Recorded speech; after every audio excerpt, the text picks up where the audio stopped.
and you can say a few words. And I am now, since it's 6:31, I am going to admit all, because that's what we do at Morven. Okay. We reward the prompt. Exactly. We're making bumper stickers to that effect.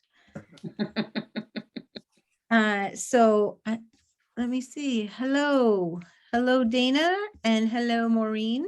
Hi, welcome. We're going to get started momentarily, and it's okay if you have your mic on for now, because we're going to be a cozy little group, it seems. And I'm just going to quickly introduce myself. I'm Debbie Lampert-Redmond. I'm the Curator of Education and Public Programs at the illustrious Morven, which is behind me by We can't see you, Debbie. By power of Zoom. Oh, you can't. Oh, that's right, because you know what? I can see you. I'll add a spot. Oh, I can't see you. There I am. So can you see me now? Yep. Okay, so here I am, Morven, sunny day, and just ask that today we're going to be using a Jamboard, and if you haven't used a Jamboard before, you are not alone.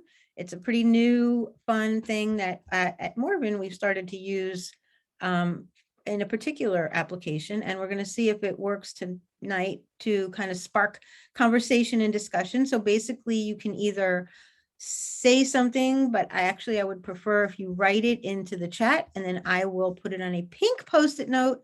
The pinks will be whatever our participants tonight are talking about, and the yellows are from our host, who you'll find out about in a moment, and the blues are from the book. So to kick us off this evening, I want to introduce to you our board chair, Liza Morehouse, and I am going to spotlight her. Ah, you already spotlighted. Here she is. Thank you, Debbie. Welcome, everyone. As Debbie mentioned, I guess we're a small but hopefully vocal group. I don't have any prepared remarks or anything to say other than I like David Rubenstein. I really like the fact that he thought up the congressional speaker series, which is and his other two books, or at least one of his other two books, both use that format. And he has access to really unique and wonderful scholars and leaders and personalities and intellectuals, and it's an honor to have his work to be part of. So I like the way he curated this collection of interviews, and I'm glad that John has been kind enough to lead us in this endeavor. It would be an almost impossible book to cover in one session without some kind of culling and curating. So John, thank you very much for that. But as Debbie said, I am the chair of the board at Morven, and I thank you for your support, and I urge you to come back often and often, and I hope you enjoy what we have to offer, and we can all help to celebrate civics and democracy and together. So with that, I'll hand it off to Debbie and John. Okay, well, welcome everyone. A few people. I hope you enjoyed the book or the sections that we picked out as required reading. As Liza said, it's much too much for us to get through in one evening, never mind 1 hour. So we're going to try to do that. Looking at the 6 or so interviews that we selected. And what I'd like to have everyone do is really engage with what you found to be interesting. There's so many interesting stories among the interviews, and to keep a focus on civics, since this is a civics book group, in terms of what is it exactly about the American experiment? What is it that Rubenstein is bringing out that demonstrates either the genes that he has identified as the 13 essential genes, or just the characteristics that have made it possible for the United States to keep our republic and to have done so with such success. We're going to start with the introduction of the book, just briefly, just in part to make sure we're all on the same page in terms of what is a republic, and focus in on Franklin's famous quote when he stepped out of the Constitutional Convention and was asked, what type of government do we have? And he said, a republic if you can keep it. So I guess first would be, what is a republic? And underneath, Debbie, underneath what is a republic, there are a couple of other Post-its. And I chose a definition that comes from Madison's Federalist Paper 39. Obviously, he was very involved in the Constitutional Convention, and his definition would have been the definition that Franklin was referring to. So, and it's probably what you already know. So if you can just click on, if you go up, Debbie, in the upper right-hand corner of what is a republic.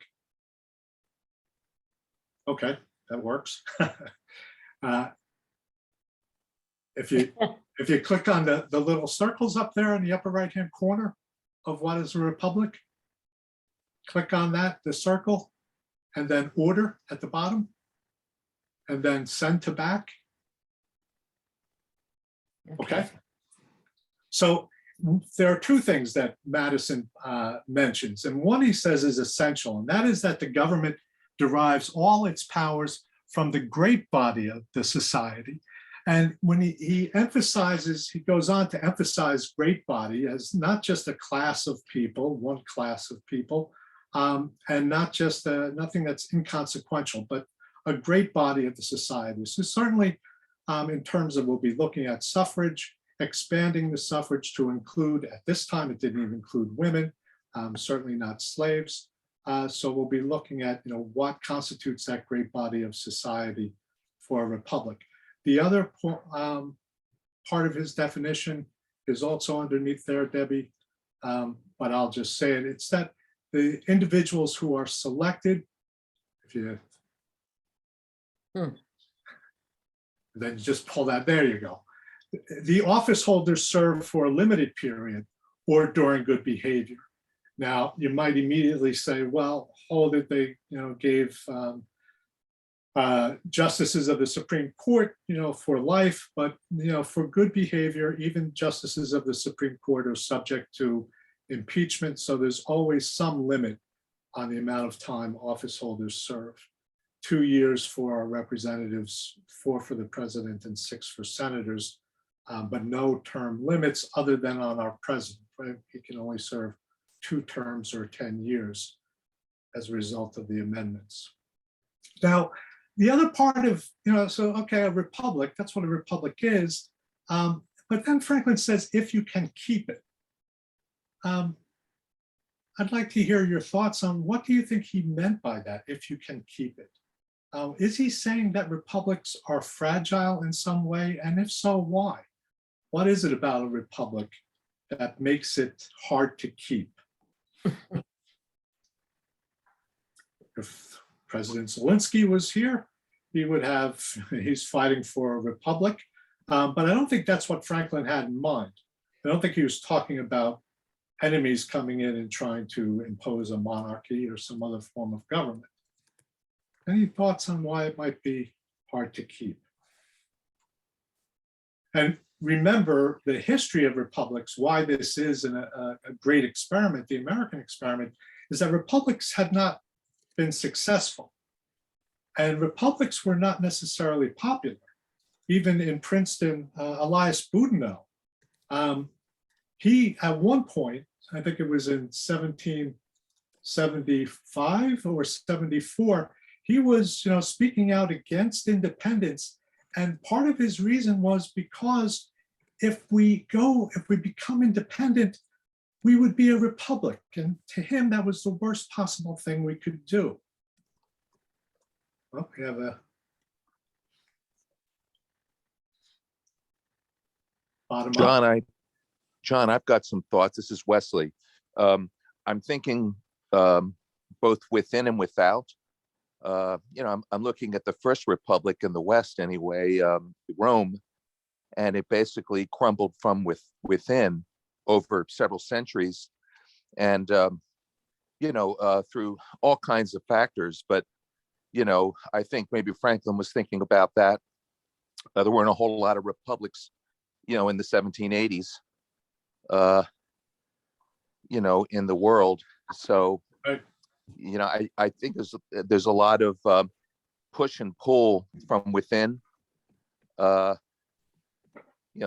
so many variables, but that they can go awry either to the far right, where, as happened in Rome, you become a sort of autocracy essentially, and then maybe a very splintered, fragmented, constitutional kind of republic, where it's there's just so much going on that it's hard to have some kind of collective unity. Yeah, well, and we're certainly living through a time right now where our republic is being challenged in various ways. Again, going back to Madison, if Debbie, if you can look underneath why our republic's fragile, what he said at that time was the challenge is majority rule, right, which is essentially what you have with this representative democracy, is majority rule with minority rights. And what was essential to a republic working, in the view of the founders, was Republican virtue, the willingness to place common good ahead of self-interest.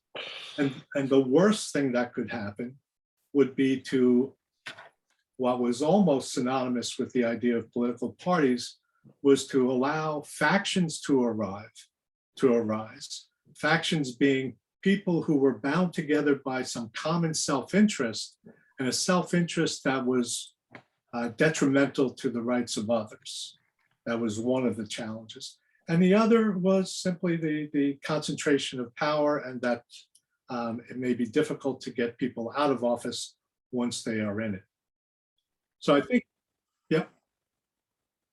Those 4 pink comments that Yep. people have made in answer to your question. And actually one of them references what you just said. So we might want to take a look at those as well. When you ask, what Yep, about I'm that? just looking at, I don't know that I can enlarge them, but let's see, the Republic willingness to Okay, find I can common make ground, it. right? Defend the right to disagree. Can everyone see them? Yeah. Okay. Okay, yes, right. It's incumbent upon the people to stay informed and engaged, right? It takes work. I think it was Billie Jean King who speaks of the responsibility associated with a democracy. That certainly is one of them. It requires people to participate, even voting. We can look at voting turnout rates, not necessarily very impressive. But all of those, yeah. So he obviously, who knows what exactly he had in mind, but clearly, Republican virtue, being willing to do all of those things, get engaged, stay involved, stay informed for the common good. There, I threw in that quote at the bottom from Thomas Jefferson. That's from his 1801 inaugural address. We are all Republicans, we are all Federalists. And at that time, there were political parties. Adams and Jefferson were the heads of 2 political parties. Jefferson, the Republicans, and Adams, Federalists. So this was in part a play on words. And I think more often than not, when you see this quote in print, I've seen it in textbooks in print, where they capitalize Republicans and Federalists. But in Jefferson's own notes, he does not capitalize. So anyone want to talk about the difference between using the lowercase r and f there? I mean, what he's saying is we all believe in republicanism.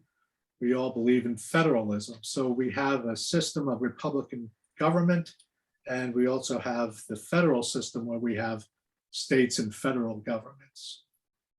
How would you define federalism, John? Federalism is where you have shared sovereignty or a split of powers between state and national government.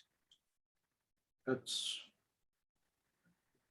the definition that we would most be working with tonight.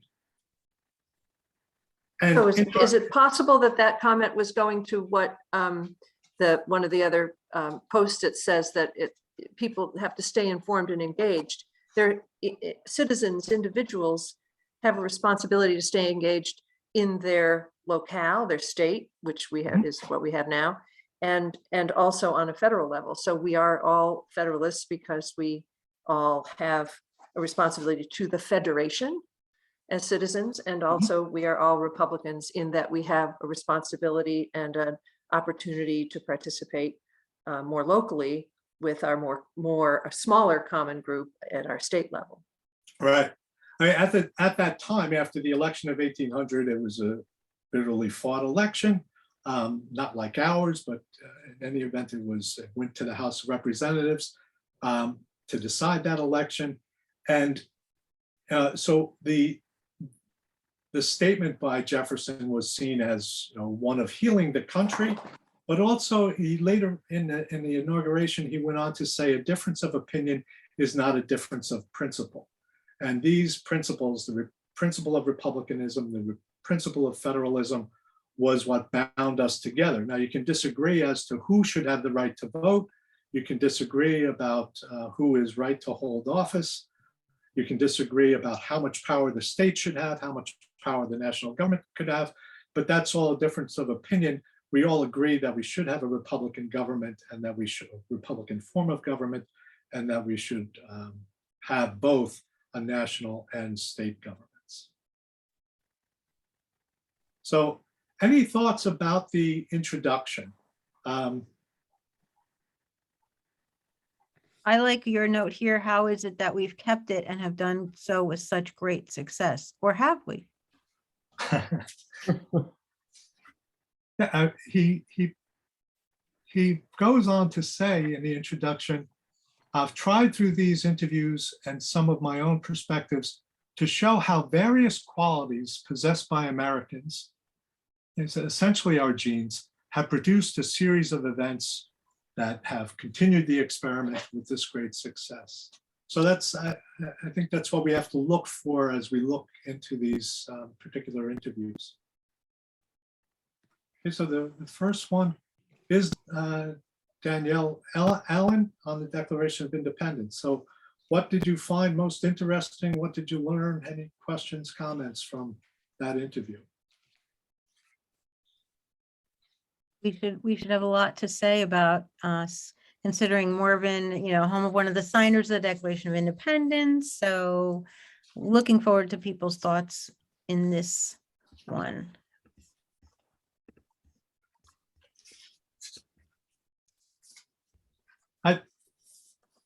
I thought her point about the Declaration of Independence being a legal document was an interesting one. Here's one, John. I got one for you here. Hold on. Oop. I don't know if you can read that one. Mhm. Here. How it got its name, right? From a when it was first printed in a newspaper? From or- a printer, yeah. Yeah. I remember going to a program on the Constitution, and the most famous words of the Constitution are the opening words, "We the people," and it's in that beautiful calligraphy. And finding out that that was done by a 13 or 14-year-old apprentice to the printer of the Constitution. A close Young, read- steady hand. A close reading of the language is so important and energizing. Yes, indeed. And I think the language that she points to, that she points to as the foundation for the Constitution and the foundation for our having a Republican form of government, goes back to the Declaration of Independence. Madison said no other form of government would be reconcilable with the genius of the people of America. And the political experiments on the capacity of mankind for self-government. I didn't realize that the Declaration was so highly edited. Yeah. And, you know, she spends a little time on the meaning of men. I was struck when I read through that interview, when she spoke of John Adams writing a letter to Abigail, assuring her that the principles of the Declaration apply to women as well as to men. It wasn't so much that I was surprised by that sentiment, but I just had never seen such a letter, and would have certainly would have used such a letter, because I think that is absolutely true. I think the meaning of men, as used by Jefferson in the Declaration of Independence, was all human beings. And I can get into more about that, but I think Danielle Allen makes that same point. So it was a John, question of living up to those principles. do you think Danielle Allen was an interesting person for him to include in this? You know, to pick this topic for her to discuss? Well, I've read- She's a constitutional scholar, isn't she? She is. Right, Okay. that's what I'm saying. She's a constitutional scholar, and he picked her to discuss the Declaration of Independence. I don't know. Of all, like, it's interesting that he picked a woman. It's interesting. I mean, I just find his choice Oh. interesting. Yeah. I don't know if I didn't look at when the interview was, but it may have been to go along with the publication of her book. Well, Our that's Declaration. of course, yeah. I mean, she has No. that great book, So, but that's what I'm wondering, if it was just tied in with that, or just if he's respected her work, you know, for a long time. It's just an interesting choice, I think, Yeah. for him to make. But I think, I think it's a you know, good one. I just think it's interesting that he chose. I think that brings up something that you and I, Debbie, discussed about how the interviews were not conducted for the purpose of this book. Rather, the idea for the book came about after at least some of the interviews, and then he went back and, you know, kind of mined those interviews for his thoughts on the survival of the Republic. You know, there seems to be a little disconnect. If you go through the interviews and you're looking for those 13 genes, they can be kind of hard to identify.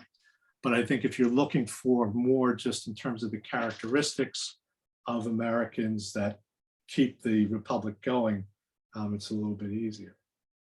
Thomas John. Jefferson's use of men. in John, I just thinking about the Declaration, I had a thought about it, you know, when you mentioned about a legal document, you know, in which sense is the Declaration of Independence a legal document? I'm thinking when you read it, and I read, you know, Patrick Henry and things in Great Britain as well, writings, it's a treatise. It's really a treatise, or it's just a statement. So what in a sense is that a legal document? It's because it's been deemed so. But in its essence, it's just a proclamation. This is what parenthesis, we, many of us, hold forth. What do you think? Well, I certainly haven't gone through the uses of the Declaration of Independence by the Supreme Court or courts when deciding legal disputes, but I don't think it's very often, if at all. So that would be one way. I don't think the Supreme Court has ever really identified it as a legal document. But I understood her point of looking at it by, who is it that she uses? She refers to one of the framers of the Constitution as saying that the Constitution and the whole system rests upon that statement about government being based upon the consent of the governed. That's her hook for it being a legal document. But certainly it's a piece of propaganda as well, to argue to the world that the revolution and independence was just. Notice the latest post-it.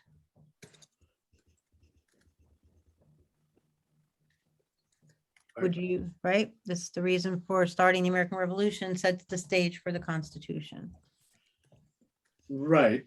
The Constitution, of course, being our second Constitution. So it sets a stage for us having our own Constitution. Could we, in the interest of time and getting through all of our, Okay. Right.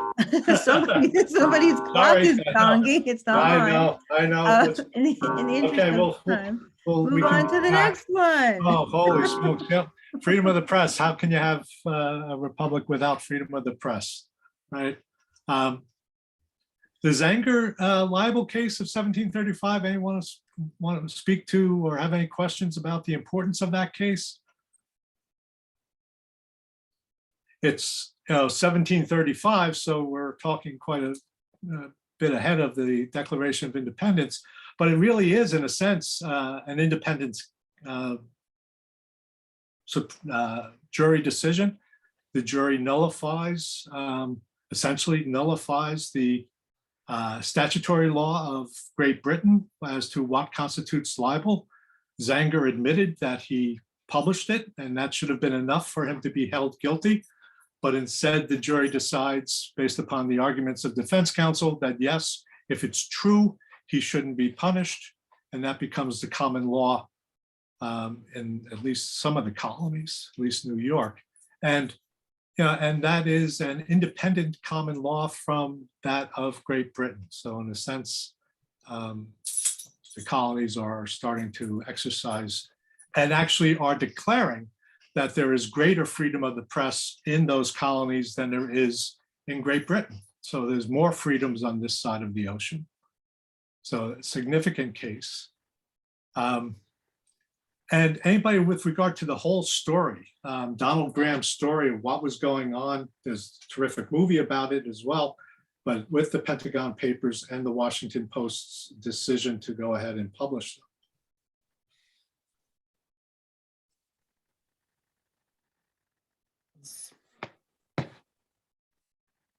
This was because it was an unusual case in that it involved prior restraint. That is where the government sought and received an injunction against the publication. It's one thing for individuals to have the right of redress if they're damaged in some way by libel or slander. It's another thing to stop the publication of information. So this was a case of prior restraint, which the courts have always frowned upon. And even though the New York Times was restrained or had an injunction not to publish the Washington Post, despite some possible negative business effects, went ahead and published it. And I would look at that as terms of what the Graham family did in deciding to publish as an example of Republican virtue. It wasn't necessarily in their self-interest. Certainly the Nixon White House was threatening them in Florida with their television stations, but to go ahead and do it for the good of the people, to have the news that they need to remain free.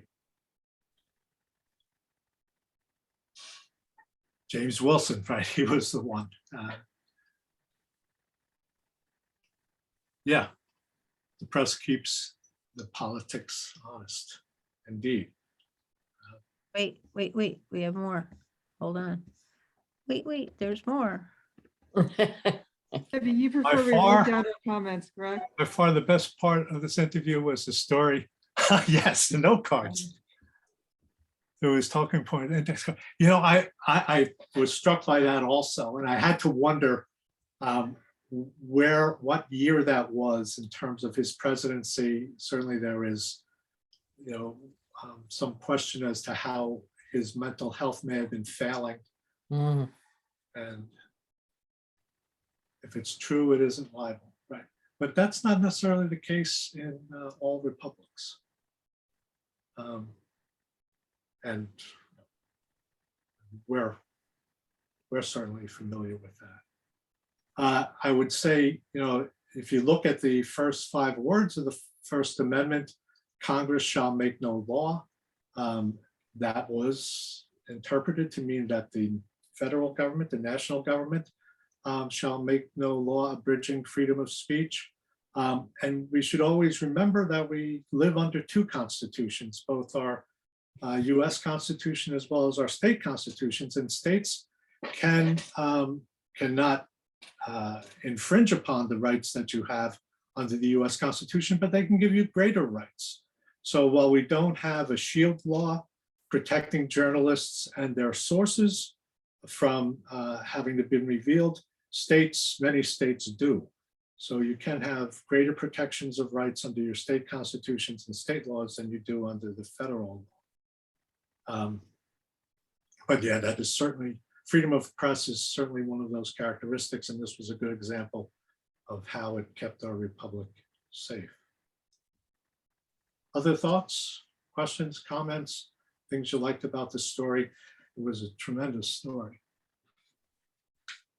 Are we Yes. ready to move on to the next page? Let's go. All right. Race to the moon. Brinkley, Race to the Moon. I remember I was 12 years old when they landed on the moon. And I just remember, and as I read this, I mean, just again, sense of pride in this accomplishment. But it was Cold War, and he points out that Cold War politics drove the moonshot. Mhm. And I love I don't know that it's a quote from the interview. I don't know that it's a quote from Kennedy, but the statement that instead of a proxy war, what if we're in a good, healthy science competition, see who can go to the moon first? Wouldn't that be nice? And again, a lot of great stories. Moonshot coming from, was there some guy, Mooney? Whenever he hit a home run, they would refer to it as a moonshot. But that can-doism, this, down in the bottom right, I just mentioned it as republicanism versus communism.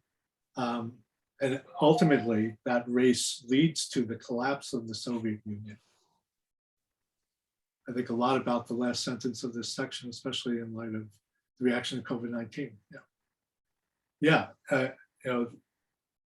What is it, when you say the reaction to COVID-19, I assume you're thinking about the vaccination, can-doism. Okay, Yes. pro and I guess, anti-vax, yes. Okay. I'm Yeah, gonna add that on. so the can-doism of the private sector and government and universities all working together. But I'm sorry, that's I what, can't type that quickly, but I was just thinking how working together for a grand objective seems to me a challenge right now in some ways. Mm. So, could Yeah. we pull off a moon landing right now? No, maybe because there was a common enemy, so to speak. Russia got there first. We could do it, but in other ways, I feel like it's hard right now to come together as a country to achieve a goal.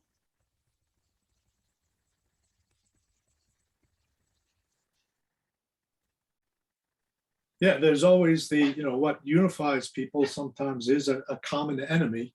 And maybe something positive can come out of that. Whether that common enemy is another country or a virus.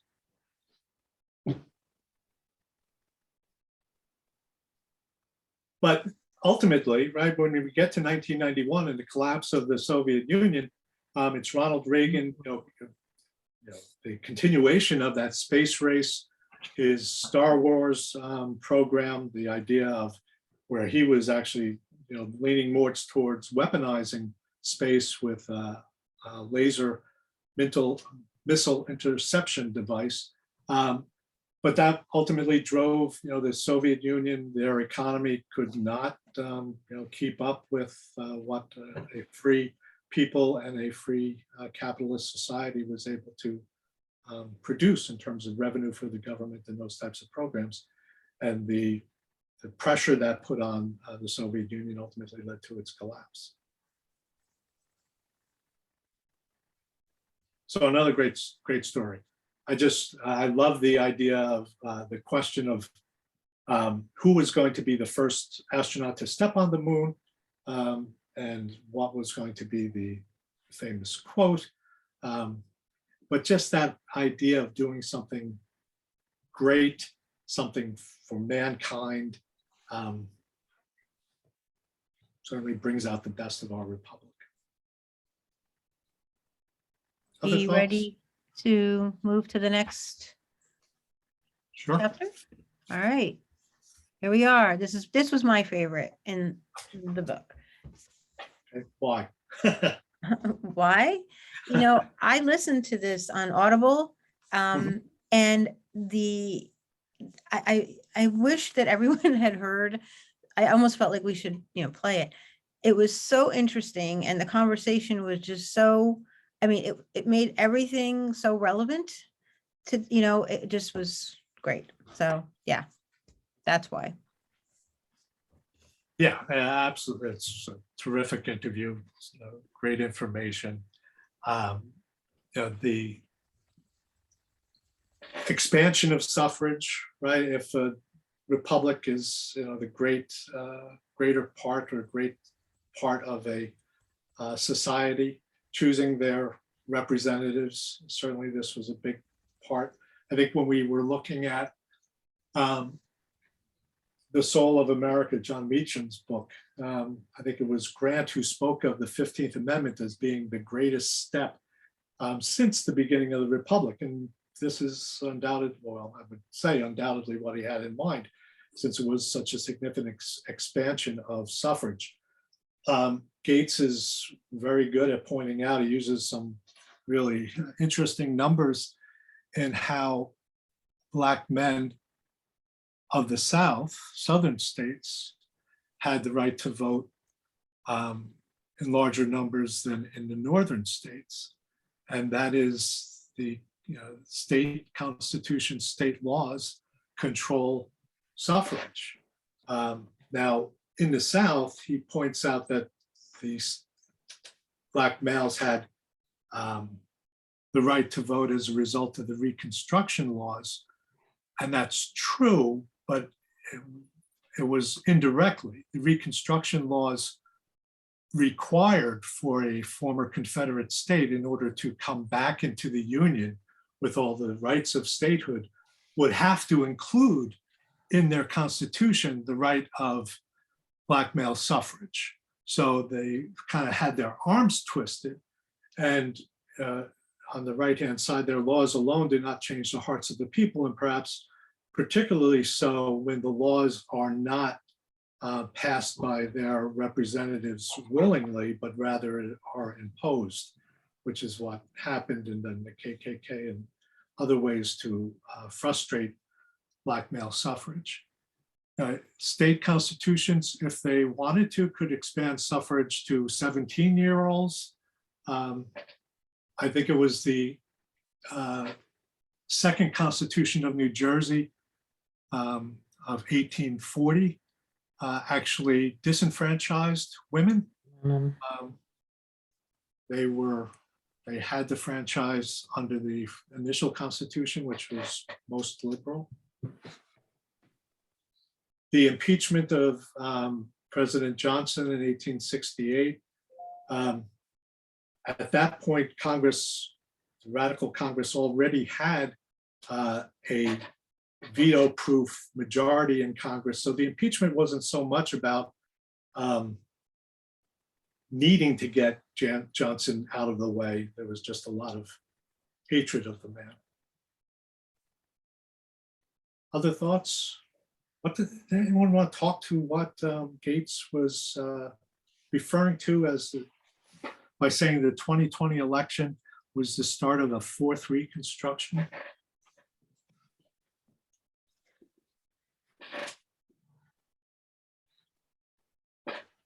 It's an interesting idea. Makes it an interesting idea. What do you think that was founded on? Because I wasn't really sure. Like what was his Well, foundation for saying that? if what it brought to mind for me was Charlottesville and the white supremacists march. In what year was that? 2017? And while state laws are certainly with regard to voting rights are an issue now, so I'm not quite sure we're expanding suffrage the way a fourth reconstruction would. Right, that's what I mean. I think Yeah. that was a little bold, that statement was a little bold, and I don't think he had foundation for it. That's why I put the question mark there. Right. I I thought maybe you had, I thought maybe you had an answer. No, I would say that, there's work to be done in What terms of year was this interview conducted? Because that he one. could be referring to like Georgia, some of the secondary round of voting in Georgia and the progress was made in that state, maybe before the most recent voting rate controversies. Yeah, I don't see where he mentions the date Might just of be a timing the thing. interview. Yeah.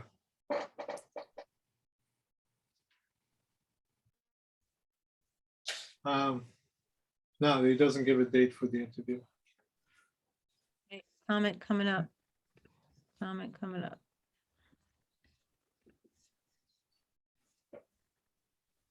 I will enlarge it. Hold on.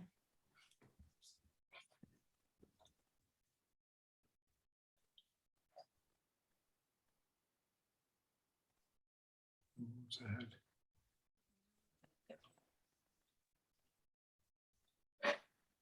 Yeah, I would agree with that. Yeah. 2 steps forward, 1 step back. Yeah, it's certainly American history is full of those examples. Okay, Are we Next one. moving on to the next one? go on to Here tennis. There here you we go. It's green because it's tennis ball. Yeah, those neon green balls. I love that quote. If you can see it, you can be it. Certainly, Judge Jackson's confirmation brought that out as well. But I thought it was really interesting how Billie Jean King, as a young girl, saw the African-American tennis player, and it wasn't, and saw that that's what it was to be a great tennis player, and that's who she modeled herself after in terms of what she needed to do to be a great tennis player. And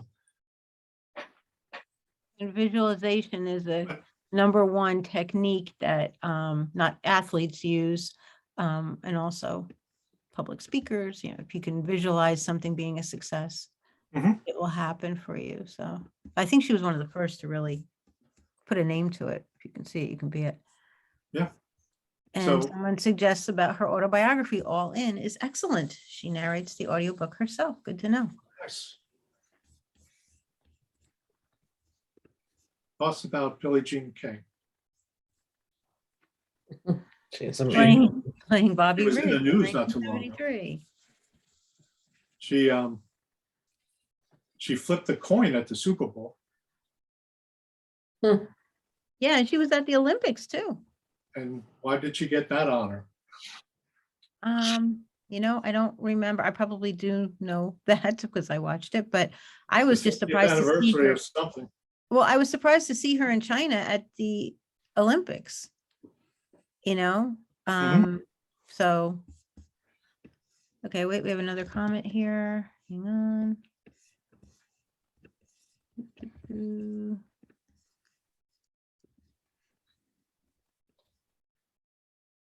Yeah. That idea of a better future for the next generation. It was the 50th anniversary of Title IX, which was why she was given the coin flip. I thought I hadn't connected her playing Bobby Riggs, just in terms of its connection to Title IX. But I think it's safe to say that that was one of her motivations, was to play a tennis great dubbed Bobby Riggs. To beat a man. That is Point not- about equality, yeah. And yeah, from a poor family, that I thought was very important to her story. And to me, and again, trying to glean from these interviews, something about civics and what makes our republic strong. Local government, parks, opportunity for young people to see, if you can see it, you can be it. You have to have those opportunities to see it, and also to practice, to have lessons, to be able to do those things that local communities can provide.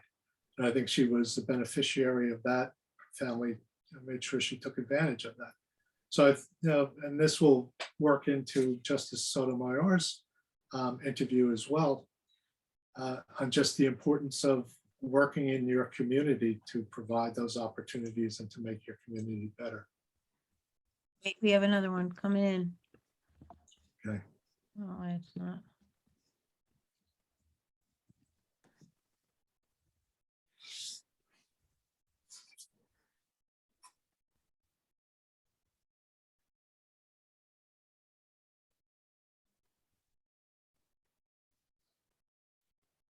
Other thoughts? Right here, we have the latest posted. We all have equal opportunity. Yeah, although some have to go. Yeah, and that's certainly the John. news. Yes. John, just have a question, philosophically and psychologically speaking, one of the great problems with going back to the Declaration is just that statement coming from Jefferson, and mostly from Jefferson, all humans are created equal. And that's not true. And it's never been true, ever. I mean, it's so fundamental, and how one deals with the inequalities in whatever civilization you want to pick. And Well, that, that's the whole prolegomena, Well, and I think that's a very important point, and it's worth people thinking about, since it is our founding document, and it sets the principles for our country. It can be very, easy, given our history and given the context of slavery at the time, to dismiss that. But one of the things of Jefferson that I would point to was and this was common in the Enlightenment, the separation of the head and the heart, and the moral sense being lodged or represented by the heart, the moral sense being a conscience. And Jefferson did write in letters that when it came to the head, he clearly thought blacks were inferior to whites. But he explicitly said that when it comes to the heart, when it comes to the moral sense, God has done them justice. I think he says more explicitly that they are equal. And if the whole American experiment is based upon the right of self-government, well, what is it that gives people the right to self-govern? Why do individuals have the right to pursue happiness as however they choose to define. That's a very good question, John. That's And I right. think- And I think it is that you have the right of self-government because you know right from wrong. And that was Jefferson's point. And Jefferson undoubtedly knew that by writing what he was writing, he was given the, the basis for slave revolts. He was asked when he wrote his notes on Virginia, he was asked, why don't you give up slavery and include Blacks in your civil society? And he said two reasons. He said, number one, I can't imagine a human being who has gone through what slaves have gone through in our system, that they could ever forgive us, that they could ever not want to take revenge. And on the other hand, he said, the second reason is white prejudice. And I think he had his pulse on America, or his finger on the pulse of America. And certainly one ended up being true, that it's taken a very long time due to prejudice for Blacks to have equality. The revenge part, other than a few significant instances, but nothing coming close to what he was imagining would be the consequences of freeing slaves. And he was in favor of repatriation and colonization, but not emancipation. But I think that if you see the Declaration of Independence as a statement of the right of self-government, and you ask, well, what gives anyone the right of self-government? And it's a moral sense. And he said all people were equal in that regard. Some better at living up to it than others. Our latest Post-it note here, maybe not equal in talent or capacity, but Right, equal under yes. the law, right? Yes, exactly. Yes. But Billie Jean King, certainly that idea of, one generation trying to make a better republic, a better world, a better community for the next. And having democracy, I thought, I was saddened by the loss of having Billie Jean King as a representative or a member of Congress or any level of government. And her statement, having democracy is a huge responsibility, is what we hope our representatives take to heart. Other thoughts on Billie Jean King before we go, I guess, to our last interview? Almost the last. Almost. Sonia. Hey, Justice Sonia Sotomayor on civics education. I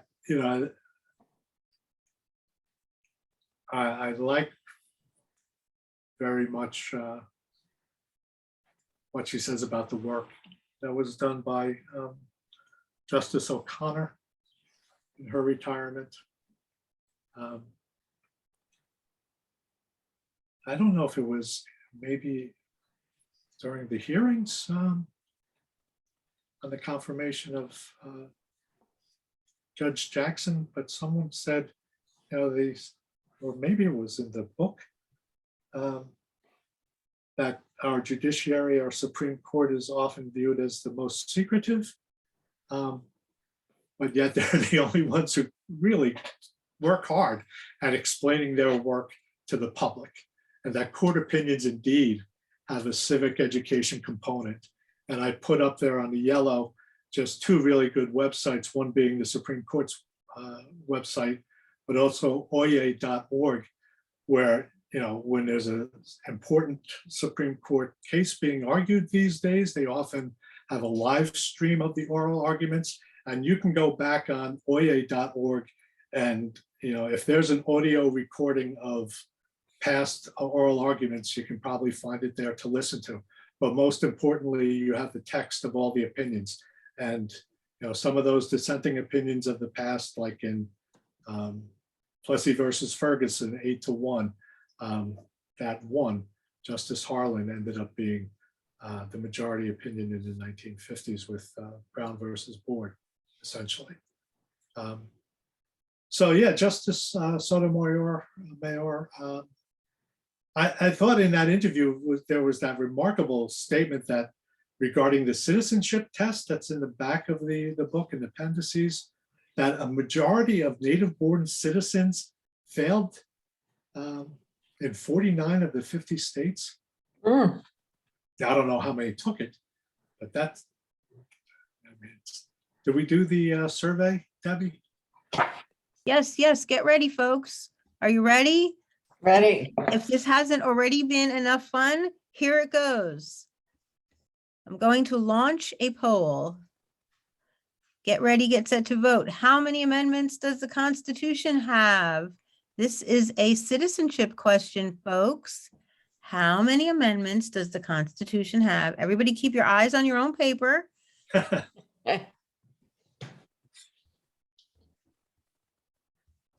Everyone needs to vote because this is a democracy. Okay, I'm going to end the poll. And it looks like we have a bunch of smarty pants. Very good. Good Yeah, that was job, one- everyone. You can good. become I thought- citizens. I thought that was one That of the was easy. difficult questions. Yes. The choice had been 28 or 27, I wouldn't have known. Right, right. Wording. Mm. And you could get into the debate over the 18th and the 21st, right? Yeah. Or, Hard as nails to get those amendments. It is, it is. Good luck. It definitely is. We thought it was tough in the 19th century. Ooh-wee. Oop, I can't get rid of this now. There it goes. Okay, sorry. All these new little technology fun things we're trying tonight. So, okay, so I have to add some more. Gotten a little behind here on the sticky note world. Hang on, gotta get in here.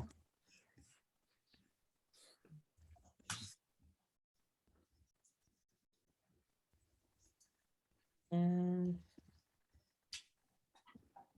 okay, there's one, Yes. and there's another. Oop.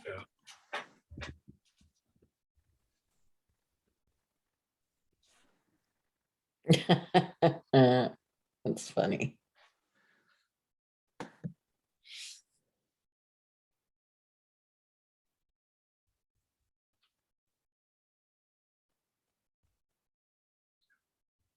This was from two different people, so there, there you go. It's not all one person's commentary. I thought the in the interview of Justice Sotomayor, it also gives some sense of what the process is for becoming a justice. Certainly, we're seeing that play out in front of our eyes these days. I don't know if they still have it, but I know when it comes to district court judges, the senator or senators, there's two senators of the state in which the district sits, they have sort of a veto, at least that was the common practice, a veto over a nominee. I don't know if they still have that. They once did. Now, any other comments about the book, what you liked? Anybody with any of the other interviews would like to bring up something that they found that helped them? See if there's any more in Civics here. education. But Ketanji Brown Jackson is in a federal court in Washington, DC, isn't she? The circuit court. Circuit court, and Circuit Court they of don't Appeals. have a senator, do they? Or do they? Does DC have a senator? No, they do not. So, yeah. But she was a district court judge, and yeah, I don't think, right, there's still no senator, just representatives with no right to vote. Now, in the next frame, if you want to think it's the next one. Oh, yeah, just final thoughts, takeaways. How have we How kept have it? we kept our republic? Actually, you have a ninth one too. Yeah, I know, that's issues that we could discuss in terms of the health of our republic. Right, Right. because we're already at 7:30, so Yeah. where did the time go? But let's, if everybody wants to continue a little bit, final thoughts, takeaways, how have we kept our republic? And again, lowercase r on the republic. Mm,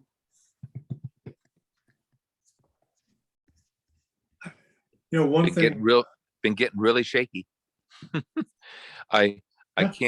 can't tell you how many things I've read, not just in the past couple years, but this goes back, maybe past couple decades, is that, everybody looks back to Rome and say, man, they had quite a run, you know, and 400 plus years. And the world's a lot more complicated, a lot more people, a lot more things going on, smaller, all that stuff. But I think our republic's kind of cracking, is what I kind of think. Don't have a Well- good feeling about the republic. Well, interesting you should say that. Okay, so I'm gonna, hold on, I'm gonna put some post-it notes, post-it notes up. And hang on. So we have one comment here. And I would say we have another comment coming up.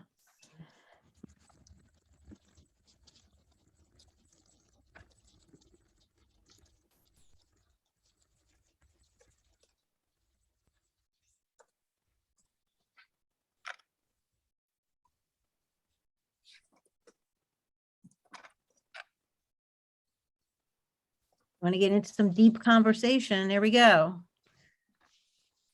well, there certainly is the rise of authoritarianism.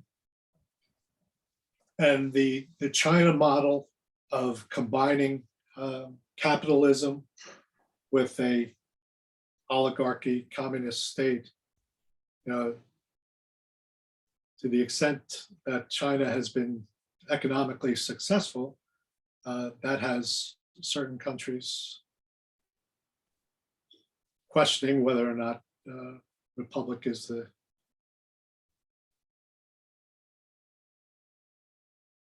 most successful, the most the best for supplying their people with a good quality of life. Hmm. It is for protection. not if you're a Uyghur. Yeah, I think we listed as two possible interviews to read. One was on Native Americans and the other was on immigration. And this last comment of citizens from all walks of life seek to join us here in the United States, that certainly remains to be true. How welcomed they are has always been an issue in the United States, and I think we're going through somewhat of a increase in nativism. So important. For equal protection under law and protection of rights. So does everyone in the USA feel that their rights are protected? It There depends was a, who's telling the survey. story, right? excuse me, I'm sorry, say that It again. depends who's telling the story as to whose rights are being protected. We have some more commentary coming in here. Hang on, I'm getting a flurry of activity here. Hang on. Have to maintain anonymity and protect everyone here. So here we go. Okay.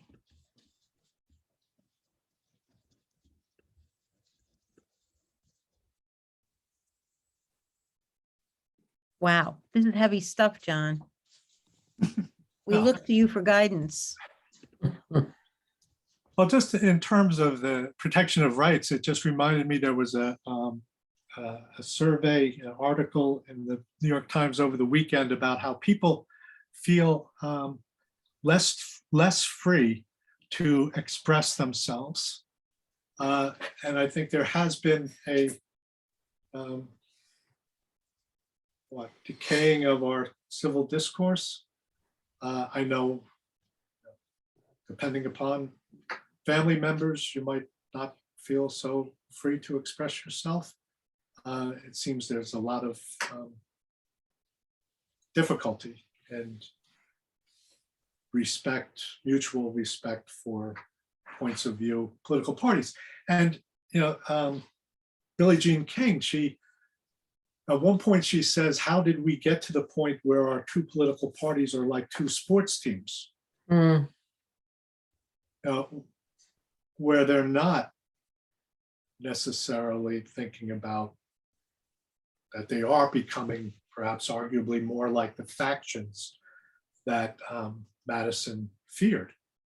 If you read Federalist 10, Madison's most famous Federalist paper, he talks about how a larger republic, because the United States was not only an experiment in being a republic, but also in being such a large republic.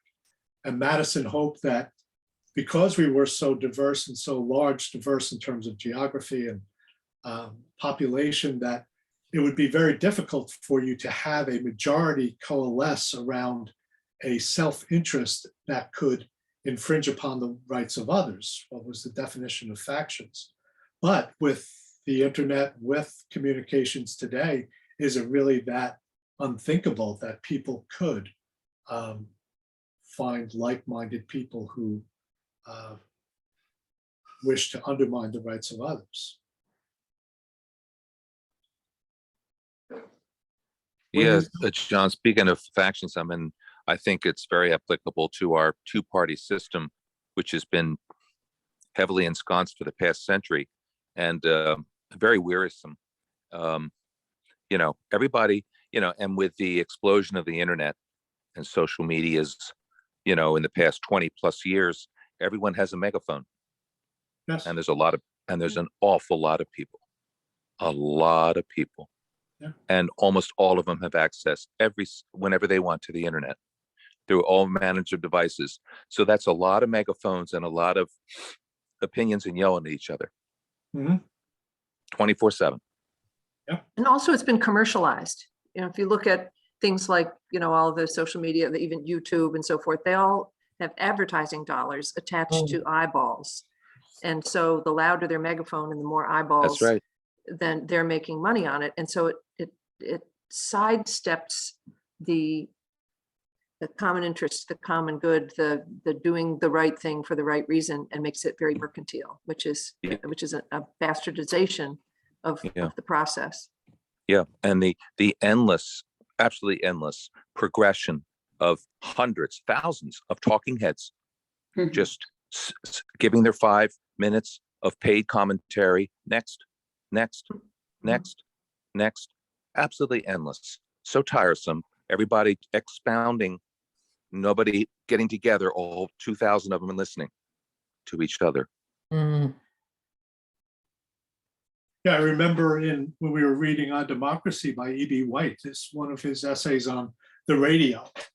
And the Yes. power, Yeah. the power of that to reach people. And now everyone has that power.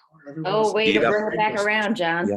Yeah, and John, the radio was, except for the broadcasters, and there weren't a whole lot of them, everybody's in receptive mode. Right. Now everybody can broadcast. Everybody can, and many do.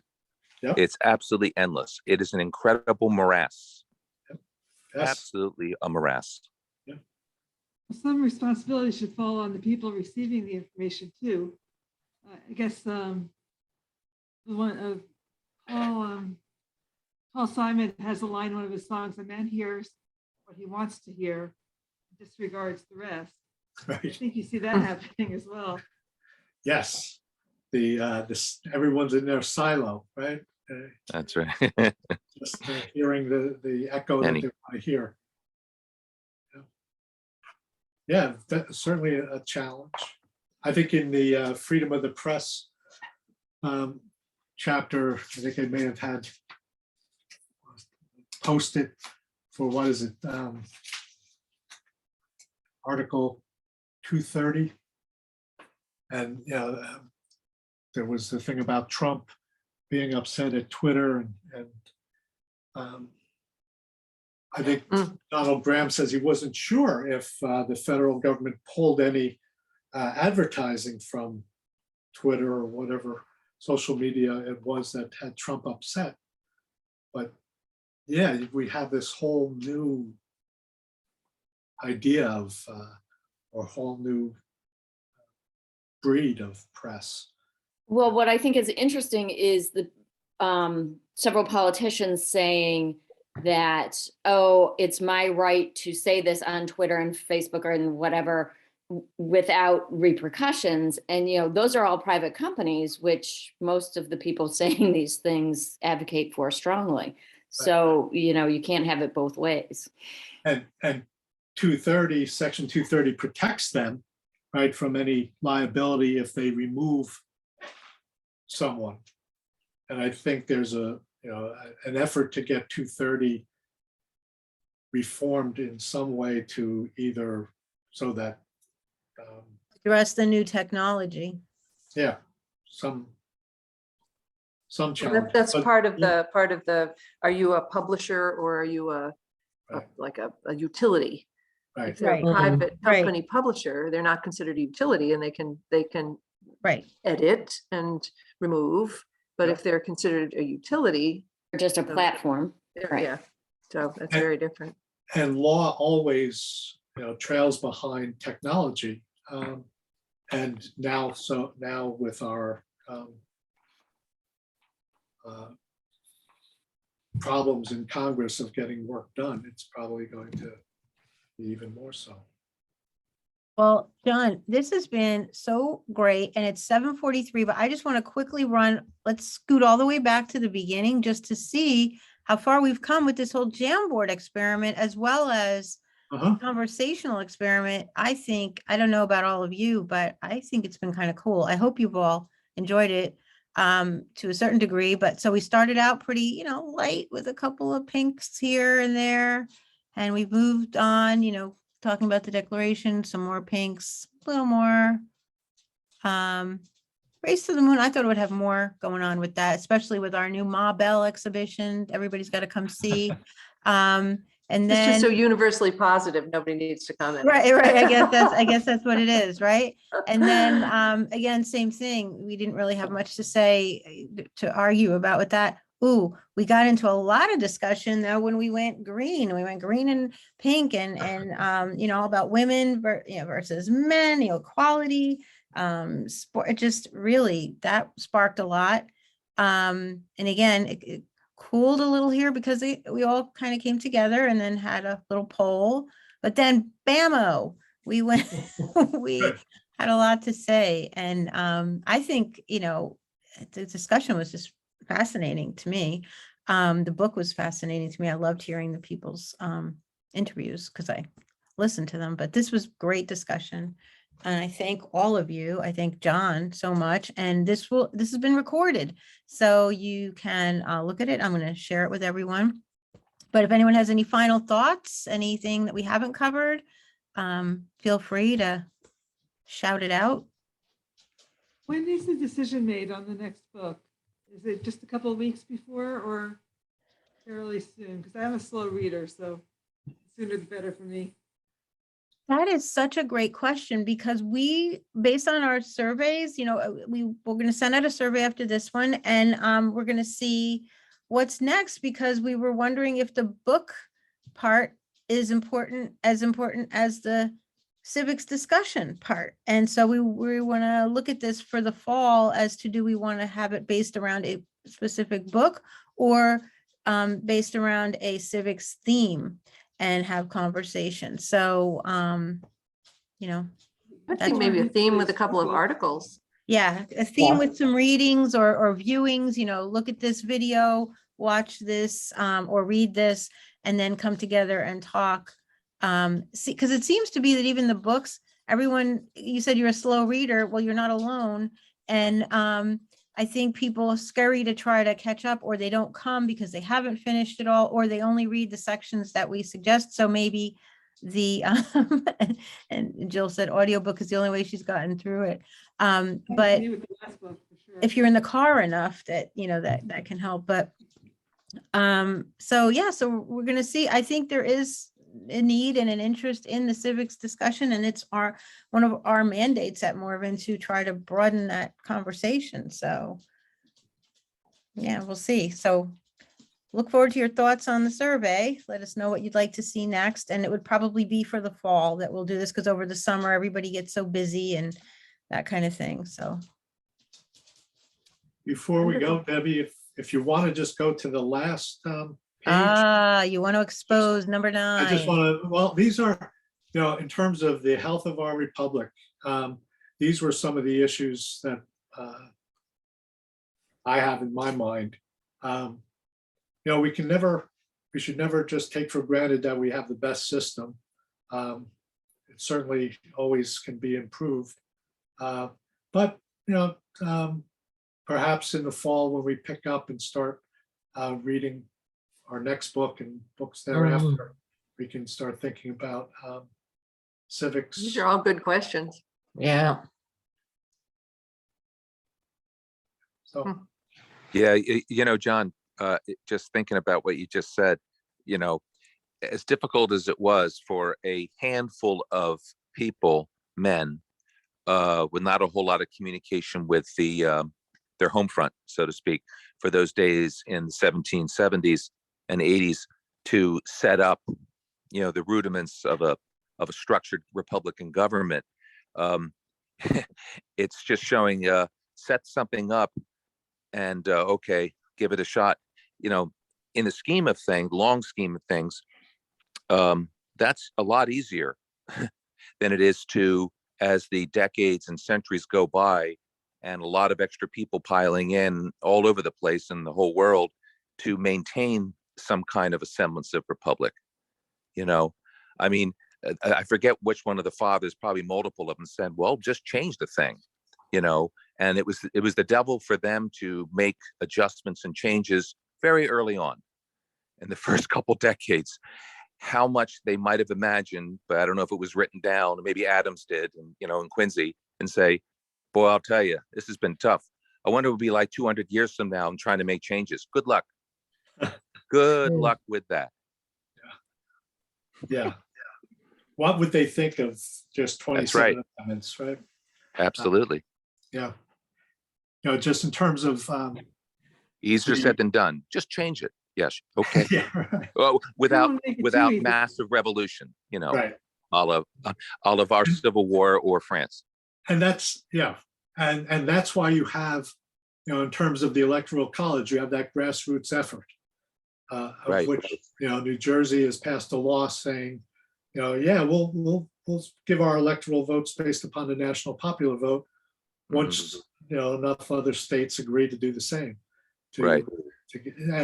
So you're looking for ways to get around the need to amend the Constitution because it is so difficult.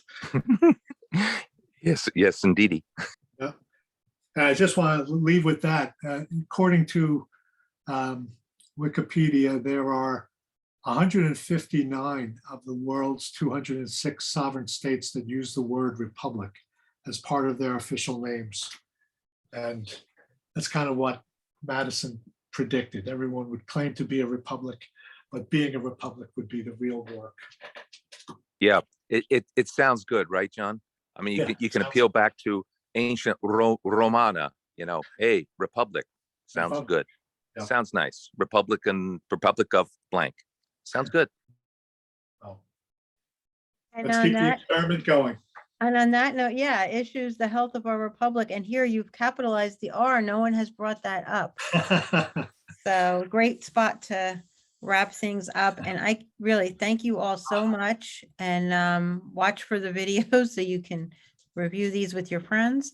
And we'll see we'll see you next time for some civics discussion. John, thank you so much. Thank you, John. John Thank you, puts a Deborah. lot Thank you, of everyone. effort Happy into these, spring. so Thank you. Thank you. Yes, happy take care, spring, everyone. Yeah, take care, everybody. Thank Come you. out to see Bye-bye. Ma Bell. Good night. Yeah, Bye-bye. come see Ma Bell, come see Morven. Good night, everyone. Good night. Thank you.